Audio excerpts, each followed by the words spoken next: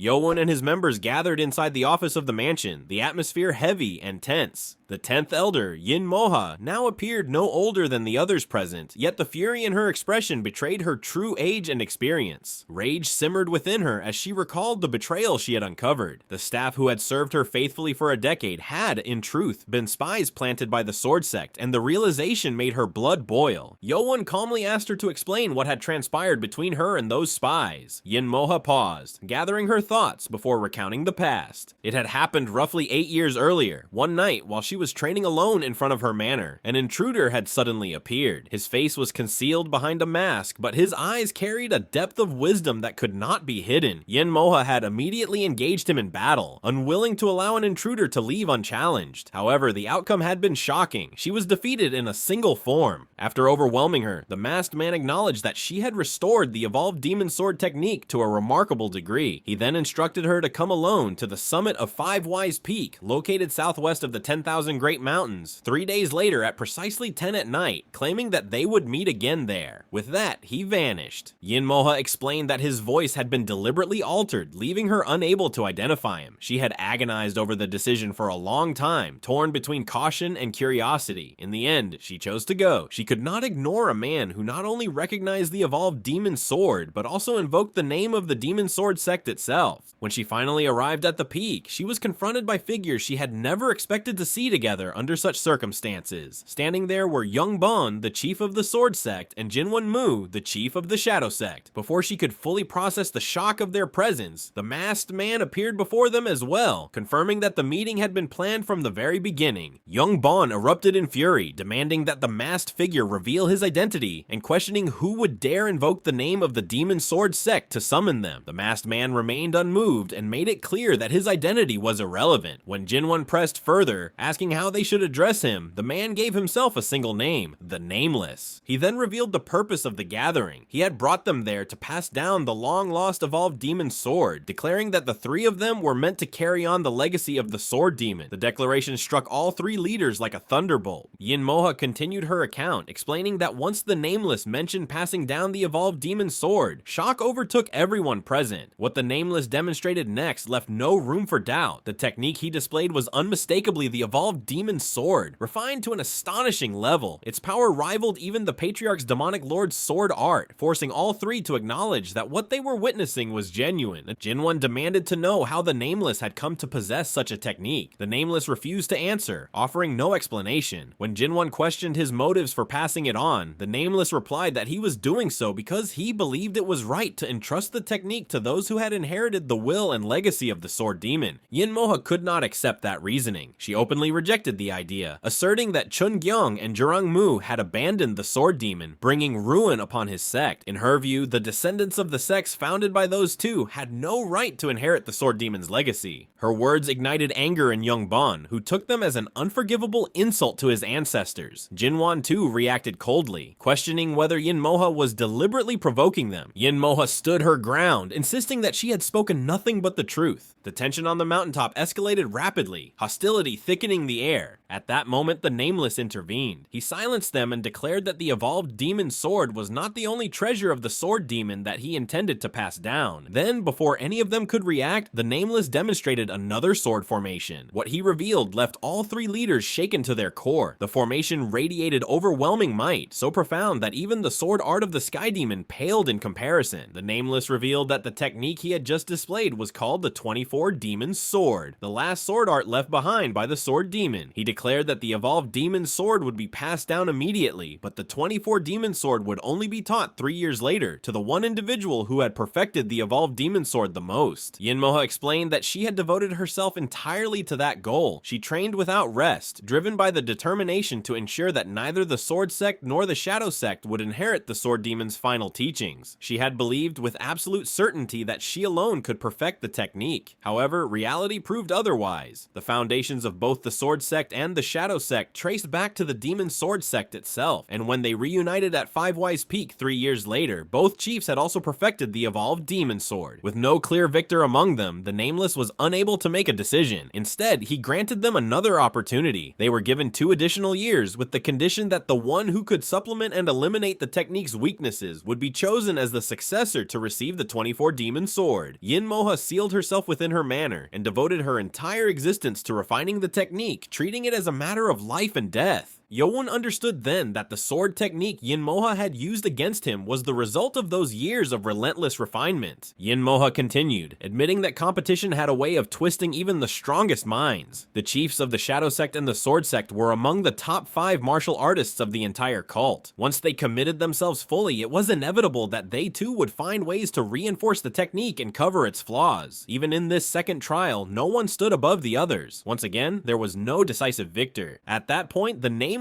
presented them with a final proposal. He acknowledged that all 3 were exceptional martial artists, so much so that he still could not choose between them. To determine who was truly worthy of inheriting the Sword Demon's teachings, he decided to change his method of selection. He reminded them of the first form of the 24 Demon Sword that he had shown them 5 years earlier. The leaders nodded in unison, and the Nameless stated that they would be given 3 years. He ordered them to return after that time and recreate the first form he had shown. He declared that anyone who truly desired to carry on the Sword Demon's legacy and possessed even a trace of fortune would be able to perfect that first form. Shock spread among them. They were expected to master a form they had seen only once, without guidance, without instruction, and without even knowing the proper breathing techniques. The Nameless dismissed their doubts and stated that the sword technique required no special breathing methods at all. One of the leaders protested, unable to comprehend how such a demand made sense. At that moment, the Nameless suddenly drew his sword and displayed the first form before them. It was an ultimate sword technique, one whose presence rivaled even the 24 Demon Sword itself. All 3 leaders were rendered speechless. However, unlike the 24 Demon Sword, this technique exacted an enormous toll on its user. The Nameless trembled, lost strength in his limbs, and collapsed to his knees from exhaustion. Yinmoha noticed that the other 2 leaders seemed to understand something about this sword form that she did not. The Nameless, still quivering, declared that he would test them on this sword form 3 years later. He stated that anyone capable of completing the first form of the 24 Demon Sword would have no difficulty countering the technique he had just demonstrated. Yinmoha explained that all of this had taken place 3 years earlier. Yeowun realized that this was the truth behind what Li Hameng had once alluded to. He noted the timing and asked whether that meant she had already met the Nameless. Yinmoha replied that her next meeting with him would be in 2 weeks. She added that although she was grateful for Yeowun's promise to pass down the Sword Demon's techniques, she was resolved to do everything within her power to ensure that the traitorous Sword Sect and Shadow Sect never obtained the Sword Demon's teachings. Yeowun fell into deep thought. The Nameless not only knew of the 24 Demon Sword, but even knew its title. That knowledge could only come from the manuals stored in the underground vault, which were accessible solely by passing the 6th examination. No one had succeeded in that examination for 70 years. The questions weighed heavily on Yeowun's mind. Who exactly was the Nameless, and what was the sword form they were expected to counter using the 24 Demon Sword? Turning back to Yinmoha, Yeowun asked whether she remembered the sword form the Nameless had shown them 3 years ago. Yin Moha answered without hesitation that she did. Yeowun asked whether it would be possible for them to enter her closed training room with only the two of them present. Yin Moha blinked at the unexpected request, then gave a silent nod. Moments later, she led him into the sealed training chamber of the demonic reaching sword sect. The moment Yeowun stepped inside, he drew his sword without hesitation and unleashed a single sword formation. What he displayed was the first codified form of the demonic lord's sword art, a grand and overwhelming movement that carried absolute authority. The instant the formation unfolded, Yin Moha's eyes widened in shock. She realized that this was the exact same sword form the Nameless had shown them 3 years ago. Yet what stunned her even more was that Yeowun's execution was far more natural, fluid, and complete than what she had witnessed back then. Inside Yeowun's mind, confusion and realization collided. If the Nameless knew the first form of the demonic lord's sword art, then it meant he had seen the sword marks carved into the sapphire stone by the demonic lord himself, marks that had later been compiled into a manual and transferred to the Patriarch's quarters. For a brief moment, Yeowun considered the possibility that the Nameless could be the Patriarch, but that theory immediately collapsed. It did not explain how the Nameless also knew about the 24 Demon Sword. That technique existed only within the Academy and could be accessed solely by passing the 6th examination, something no one had achieved for 70 years. The Patriarch, being in his 50s, could not possibly be the one who passed that examination. Yeowun concluded that the Nameless had learned the demonic lord's sword art but had failed to fully perfect it. One certainty became clear to him: he would need to meet the Nameless in person. Later, everyone regrouped in the office of the mansion. Yin Moha stood before them and made her declaration without hesitation. From that moment onward, she would stand by the young lord's side and aid him. Yeowun's followers were visibly taken aback, especially Wang Hul, who had not expected such a decisive commitment. Yin Moha explained that even if it were only to fulfill her own long-held goals, Yeowun had to ascend to the minor priesthood. She acknowledged his overwhelming strength, but she also understood that standing against the 6 main sects meant facing dangers beyond raw power alone. Wang Hul agreed with her assessment, recognizing that her support would be indispensable in the battles yet to come. After Yin Moha's declaration, Moon-ku felt an inexplicable discomfort stir within her. Unsure of its source, she voiced her concern. She pointed out that while Yin Moha's support was reassuring, leaving her mansion so openly could draw unwanted attention from the sword sect or other factions. Yin Moha paused, realizing the oversight, and acknowledged that Moon-ku was right. Before the tension could linger, Wang Hul laughed lightly and reassured Moon-ku not to worry. He then proposed a solution to the problem, explaining his plan clearly. After hearing him out, Yin Moha agreed without hesitation. With that decision made, they departed together for the manor of the Flying Phantom sect. Upon their arrival, Huan Yi greeted Yeowun with his usual playful demeanor, asking whether everything had gone according to plan. His gaze then shifted to Yin Moha, and he found himself staring at her intently. He noted her fierce eyes and youthful appearance, clearly intrigued. Yin Moha immediately snapped back at him, telling him to stop looking at her so brazenly and mocking his frivolous manner of dress. Huan Yi responded with a light giggle, feigning innocence, which only irritated her further. As their exchange continued, Huan Yi tilted his head, struck by a sudden sense of familiarity in her sharp tone and rude demeanor. After a brief moment of thought, realization hit him. His eyes widened in shock as he finally recognized her as Elder Yin. Overcome with excitement, he began openly admiring her restored appearance, commenting on her radiant skin and concluding that she must have undergone physical restoration. Yin Moha sharply ordered him to stop staring. Huan Yi, rather than backing off, admitted his envy outright. Yeowun asked Elder Huan whether it would be possible to create a skin mask for Elder Yin. Huan Yi immediately understood the intent and correctly guessed that it was not to hide the effects of her physical restoration, but to create a substitute who could pose as Elder Yin instead. Yeowun confirmed this calmly. Huan Yi grasped the plan at once and concluded that Elder Yin would be moving in secret as Yeowun's bodyguard. He praised the idea as remarkably clever and wasted no time heading straight to his workshop to begin crafting the skin mask. With the immediate matters settled, Yeowun finally decided to rest for a day. Ever since leaving the academy, he had not taken a single moment to recover. During this brief pause, Wang Hul and Hobum returned to their respective sects to visit their parents. Moon-ku, worried about her brother being alone, traveled to the demonic Dragon Palm sect. In this way, a full day quietly passed. When they regrouped, Sama-chuk knelt before Yeowun and apologized for causing him concern. Yeowun expressed his relief at seeing him safely returned and asked about his condition. Sama-chuk explained that it had only been an internal injury and that he was now able to move freely again, though Baekji had suffered external injuries and would be unable to move for several days. Yeowun apologized sincerely for the injuries his followers had suffered because of him, but Sama-chuk immediately denied any blame, insisting that Yeowun should not say such things. Hobum then announced his return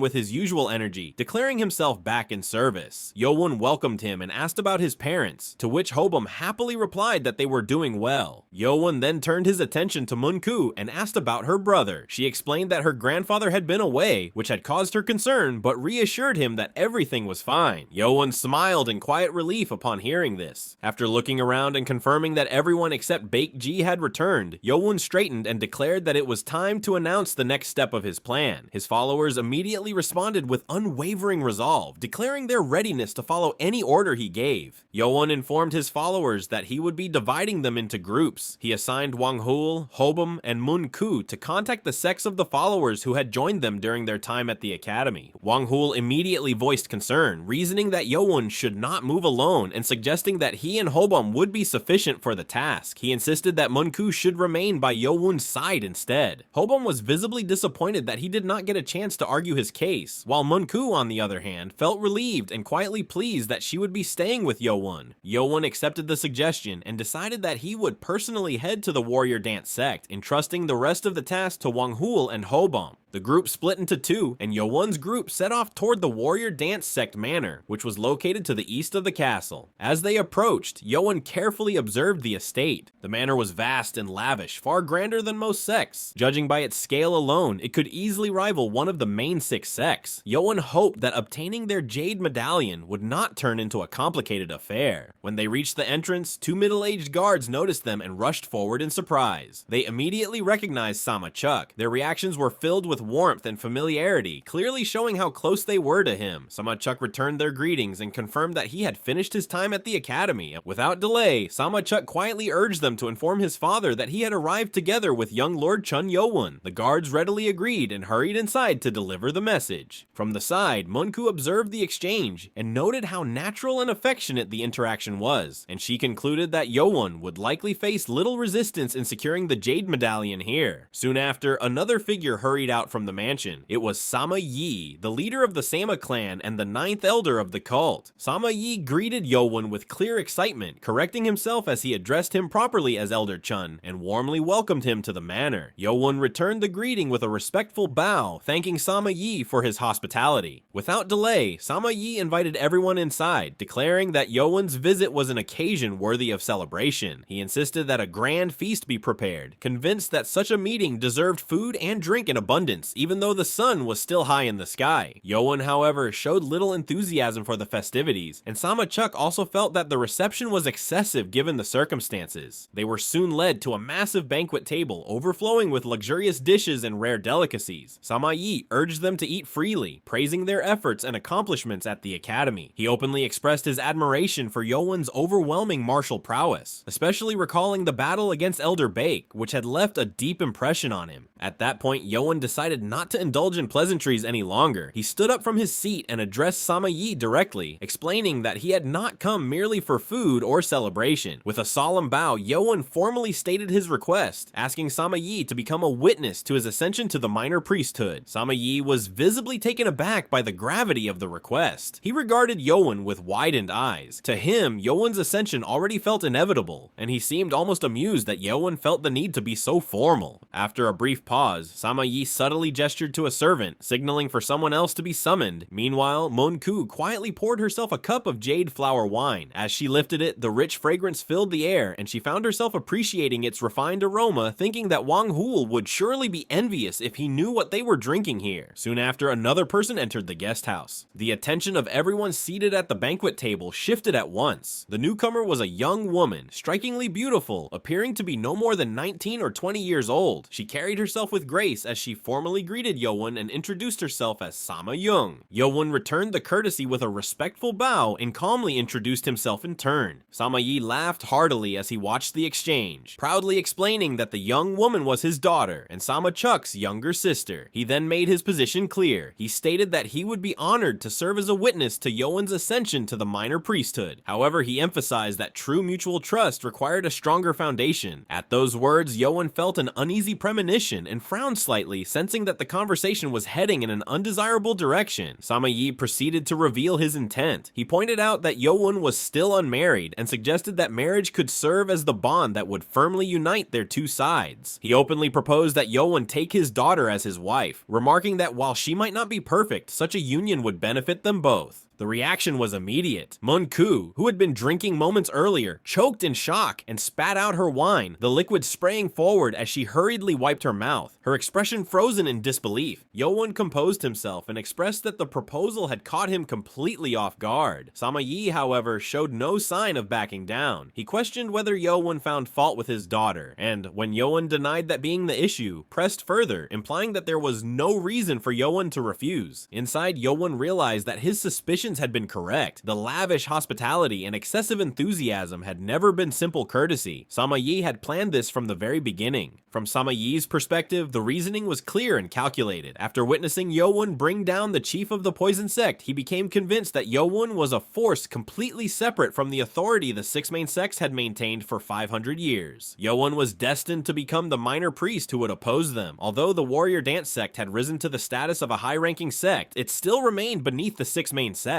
If the balance of power was ever to change, Sama Yi believed the only way forward was to bind his own bloodline to Yeowun's through marriage. With that conviction, Sama Yi reaffirmed his stance, invoking tradition. For generations, marriage had been used as a means to solidify trust and alliances between powerful factions, and he saw no reason why this case should be any different. Yeowun became wordless, and Sama Yi changed his method to persuasion. Sama Yi watched Yeowun carefully, convinced that despite his overwhelming strength, he was still young and inexperienced in the ways of politics. With that confidence, Sama Yi laid out his reasoning in earnest. He emphasized that ascending to the minor priesthood would inevitably place Yeowun in direct conflict with the six main sects. To withstand such opposition, Yeowun would need forces capable of rivaling their power, and in that regard, the warrior dance sect could become an invaluable asset standing firmly at his side. As Sama Yi continued, Mun-ku grew increasingly uneasy. She could clearly feel how persuasive his words were, and a sudden fear crept into her heart that Yeowun might truly accept the proposal and marry Sama Young. The thought unsettled her far more than she expected. Then a realization struck her like a blow. Her heart thumped painfully as she questioned herself. She reminded herself that she was merely a follower who had sworn loyalty to Yeowun, nothing more. Yet even as she tried to suppress it, the discomfort refused to fade. Sama Yi pressed on, pointing out that Yeowun had no formal ties to any sect. By uniting bloodlines, Yeowun would immediately strengthen his position within the cult. The warrior dance sect would become his witness, and once they were family, Yeowun would gain an even sturdier foundation to stand upon in the turbulent future ahead. In Sama Yi's eyes, there was no proposal more practical or advantageous than this. Yeowun finally acknowledged him, stating calmly that the argument itself was convincing. Those words hit Mun-ku like the world collapsing around her. Her thoughts spiraled as she interpreted his response, believing that he might have already made up his mind. A dull ache spread through her chest as she realized with painful clarity that she had fallen in love with him. The realization came too late, and the bitterness of it left her feeling hollow. Her head lowered as frustration and sadness welled up inside her. She stole a glance at Sama Young, who stood nearby, radiant and composed. In comparison, Mun-ku felt painfully inadequate. Sama Young was undeniably beautiful, and Mun-ku could not bring herself to blame Yeowun for being drawn to her. After all, Mun-ku had been hiding behind a skin mask all this time, living as a man. There was no reason for Yeowun to ever see her as a woman. Sama Yi, convinced he had succeeded, was already preparing to declare their alliance and the warrior dance sect's full support. At that moment, Yeowun interrupted him. He clarified with unwavering composure that there had been a misunderstanding. A convincing argument did not equate to acceptance. Yeowun then pressed the matter directly, asking whether Sama Yi truly had no intention of becoming his witness if marriage was taken off the table. Sama Yi faltered. His confidence wavered as his thoughts raced. He had been certain Yeowun would agree without hesitation, never expecting such a direct question. If he refused now, he would appear greedy and manipulative. Yet if he agreed, he would lose the leverage he hoped to gain by trading his jade medallion for a marriage alliance. Weighing the future carefully, Sama Yi forced himself to think clearly. Yeowun was not someone who feared the six main sects, and turning him into an enemy would bring nothing but disaster to the warrior dance sect. Sama Chuk stepped forward before the situation could collapse any further. Lowering his posture in respect, he spoke with urgency, trying to shield his father from the growing tension. He explained that his father had admired Yeowun ever since the moment he passed the sixth examination. According to him, Sama Yi harbored no ulterior motives. The feast had not been prepared solely to propose a marriage, but because Sama Yi genuinely believed Yeowun to be the most suitable candidate for the minor priesthood. The moment those words left his mouth, both Sama Yi and Sama Young stiffened. Their expressions darkened at once. Sama Chuk's honesty had struck where it hurt most, exposing the uncertainty his father had been desperately trying to hide. Yeowun turned his gaze towards Sama Yi, waiting. Sama Yi hesitated. The silence that followed was answer enough. Yeowun lowered his head in a polite bow. From his calm demeanor, it was clear he had already reached a conclusion. If what Sama Chuk claimed was true, there would have been no hesitation. Since there was, Yeowun made it clear, without hostility yet without compromise, that their paths would diverge here. He thanked Sama Yi for the lavish hospitality and made his intention to leave unmistakable. The blunt refusal left Sama Yi frozen in disbelief. At that moment, Mun-ku, who had been weighed down by unease and quiet sorrow, felt her heart lift. The heaviness clouding her chest began to fade. Yeowun signaled for his group to depart. Panic surged through Sama Yi. The thought that Yeowun would truly walk away jolted him into action. He rushed forward and stopped Yeowun before he could leave the guest house, desperation flashing across his face. He tried to salvage the situation, hurriedly insisting that if the issue was the marriage proposal, it could still be discussed. Yeowun turned back. He explained without raising his voice that he could have accepted the proposal if he wished, but that was never the point. He questioned why he sought the minor priesthood in the first place and forced Sama Yi to confront a deeper truth. The six main sects had grown arrogant and corrupt precisely because people continued to trade power for personal gain. Alliances built on convenience and bloodlines were the very reason those sects were allowed to commit their atrocities unchecked. Yeowun continued without hesitation. He stated that bloodline alliances were the very foundation upon which the six main sects had been built, and as a leading member of the cult, Sama Yi knew that truth better than anyone. Yeowun made it clear that he had stepped forward to put an end to that cycle and restore the cult to its original principles. He declared that he had no need for bloodline ties. Sama Yi felt his chest tighten as realization struck him. Despite not even being 20 years old, Yeowun possessed an unshakable conviction and a vision far greater than his own. In that moment, Sama Yi acknowledged inwardly that his own thinking had been shallow, and that Yeowun stood on a completely different level. Yeowun bowed politely and expressed his appreciation for Sama Yi's hospitality. However, he stated that their values were fundamentally different. As for the marriage proposal, Yeowun made it clear that if he were ever to marry, it would only be someone he genuinely loved. With that, Yeowun turned to leave. A sudden heavy sound echoed behind him. Yeowun stopped and turned back to see Sama Yi kneeling on one knee. Lowering his head deeply, Sama Yi admitted his foolishness and acknowledged that he had failed to recognize Yeowun's vision, asking for his forgiveness. Everyone present was stunned by the sight. Even Yeowun looked back in surprise, questioning what Sama Yi was doing. Sama Yi raised his jade medallion with both hands. He formally declared himself as Sama Yi, chief of the warrior dance sect and ninth elder, and pledged his loyalty to Yeowun. He offered his jade medallion and asked to be taken in as a follower. Mun-ku and Yin Moha stood frozen in disbelief. Yeowun did not speak. He simply smiled. Exactly 3 days after leaving the demonic academy, Yeowun had secured the 3 approvals he needed. As Yeowun departed with his followers, Sama Yi remained behind, lost in thought. He reflected on how he had been outmatched by someone so young and had ultimately sworn his loyalty instead. In the end, all he could do was hope that the choice he had made would prove to be the right one. After Yeowun and his group departed, Sama Yi addressed his daughter in a low, deliberate tone. He stated that letting a man like Yeowun slip away would be a waste. Sama Young responded calmly, expressing confidence that persistence would eventually wear down even the strongest resistance. Sama Yi accepted her resolve and placed his trust in her. Despite her composed words, Sama Young felt a sting to her pride. She had always been confident in her beauty, and Yeowun's outright refusal, without hesitation, had been something she never expected. Determination hardened in her eyes as she resolved to make him acknowledge her worth. Meanwhile, Yeowun and his followers made their way back toward the demonic academy. Mun-ku walked a short distance behind the others, her expression noticeably lighter than before. A faint, uncontrollable smile lingered on her lips as her thoughts replayed what had happened earlier. Yeowun's words about marriage marriage echoed in her mind, how he would only marry someone he truly loved. She was unsure whether she had imagined it or not, but she felt as though Yeowun had briefly glanced in her direction at that moment. The memory alone was enough to set her heart racing. Warmth spread through her chest, and a quiet happiness took hold of her.